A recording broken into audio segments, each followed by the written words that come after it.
I would be thankful if you subscribe, preferably to my channel. Not only do you make my day, but you also know when the next video arrives, so you can have another cozy moment very soon.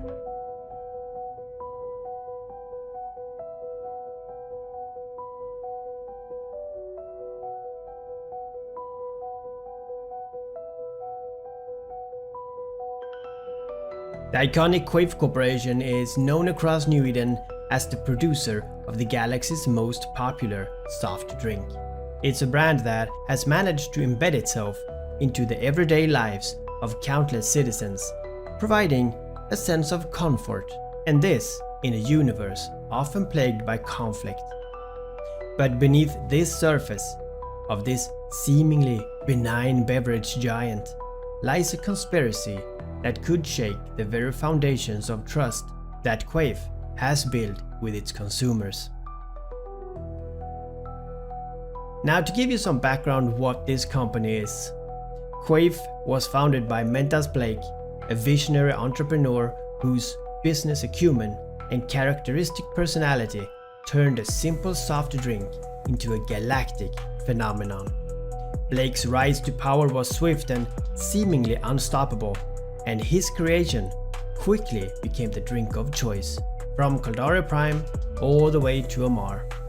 However, while Blake's public persona was one of charm and benevolence, now those who dug deeper into his history often found whispers of a darker, more calculating figure. Mentas Blake, the founder of Quafe Corporation, is a complex figure. The history is intertwined with various powerful entities in New Eden, and his connection to Igil Sarpati, the leader of Serpentis Corporation, are one of the more shadowy aspects of his background. It is rumored that Mentas Blake's rise to prominence wasn't just due to his business acumen, and of course the popularity of Quafe. There are whispers out there that his relationship with Igil Sarpati dates back to the early days of Quafe's establishment. While the details are murky, some theories suggests that Sarpati, recognizing Blake's potential, may have provided crucial financial support and strategic alliances to help Quafe expand rapidly across New Eden. This support could have been pivotal in Quafe's transformation from a small beverage company into a galactic powerhouse. Now, the connection between Blake and Sarpati might have been more than just financial. Both men share relentless drive for power and control, albeit in different areas. Blake, of course, in the corporate world, and Sarpati in the criminal underworld. Their partnership could have been one of mutual benefits, with Quafe providing a legitimate front for Serpentis' illicit activities.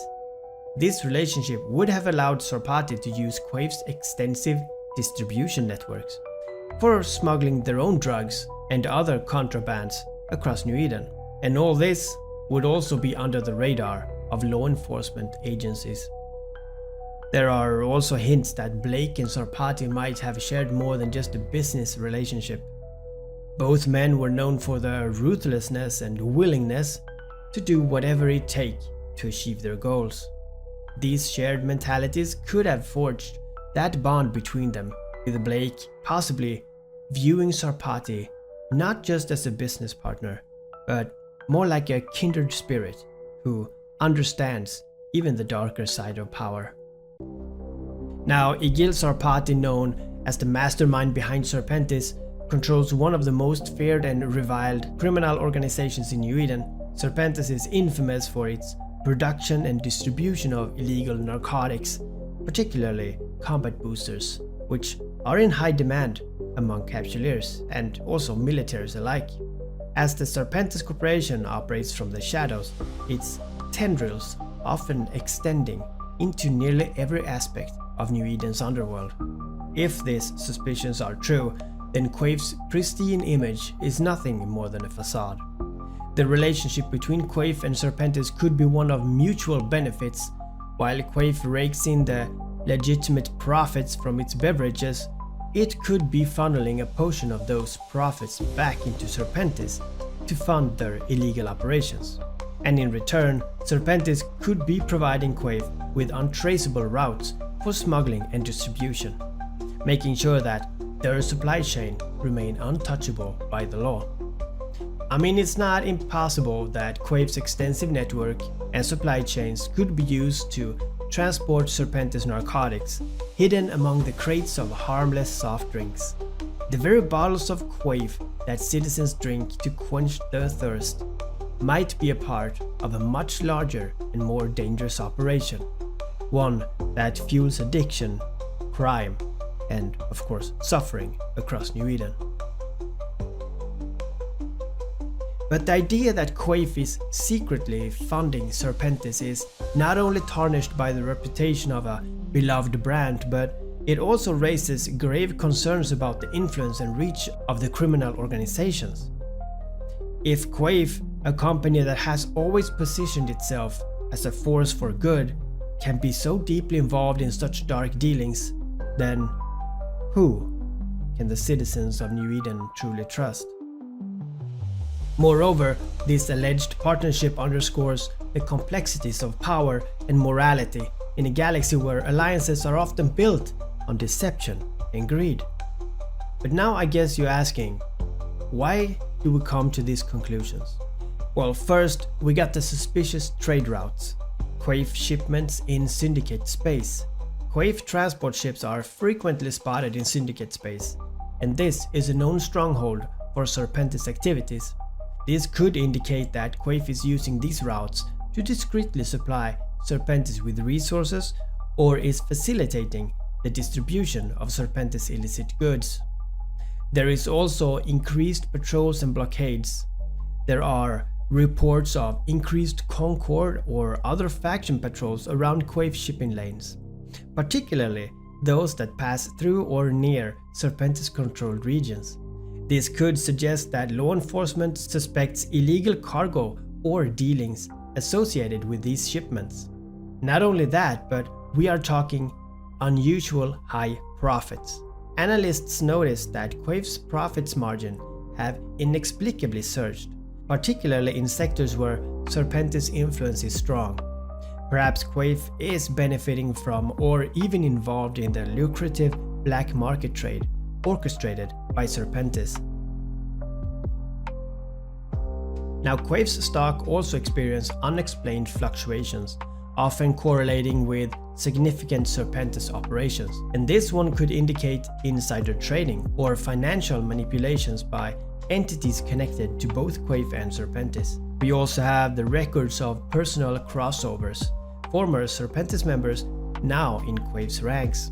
Significant number of former Serpentis operatives or affiliates have been hired by Quafe, especially in regions where Quafe's influence is expanding. It is perhaps so that Quafe is using these individuals for their expertise in illicit activities or maybe for covert operations. Also, high-ranking Quafe executives do have personnels or historical connections known to Serpentis leaders. This, of course, suggesting a deeper relationship between the two organizations. And not only this, but we have unexplained corporate behavior. Despite Serpentis' notorious reputation and the impact of this drug trade on New Eden, Quafe remains conspicuously silent on the issue, avoiding public condemnation and of course distancing itself from the Serpentis-related incidents. This might be an effort to avoid drawing the attention to its own involvement. Now, all this might already sound suspicious, but what if I told you Quafe is sponsoring events in Serpentis territories? Quafe is actually known to host or sponsor events in the regions under Serpentis control, which would be unusual unless there were some beneficial arrangements between the two parties. Also, in the products of Quafe we find the connections. Quafe ingredients are linked to Serpentis labs. Analysis of Quafe products reveal trace elements that match substances found in Serpentis drug manufacturing facilities. There is also a sudden rise in the availability of the new Quafe variant. This was with the performing enhancing effects, similar to known Serpentis narcotics. Now you must ask yourself, is Quafe distributing drugs under the guise of legitimate products? But if this wasn't enough, intelligence reports indicate that Serpentis raid and Quafe major shipments often occur simultaneously. This might suggest some kind of cooperation. This could also imply that Quafe is helping Serpentis by distracting authorities or moving the goods undercover. There is also reports of Serpentis forces targeting rivals or enemies of Quafe, seemingly on behalf of or in alignment with the Quafe's interest. And on the other hand, Quafe is found to be lobbying for reduced enforcement of anti-drug laws or less stringent regulations, especially in regions where Serpentis is active. This is under the guise of promoting trade freedom or economic development. It's very suspicious. Now, of course, while direct evidence of Mentas Blake's connections to Igil Serpentis remain elusive, but the overwhelming evidence paints a great picture of a man who have been willing to align himself with the criminal underworld, perhaps to achieve this ambition faster. If true, this partnership would have made Blake complicit in the spread of Serpentis' influence across New Eden. Now this is raising some serious questions, not only for the true nature of Quafe, but also for its role in the galaxy's darker dealings. I see you guys again.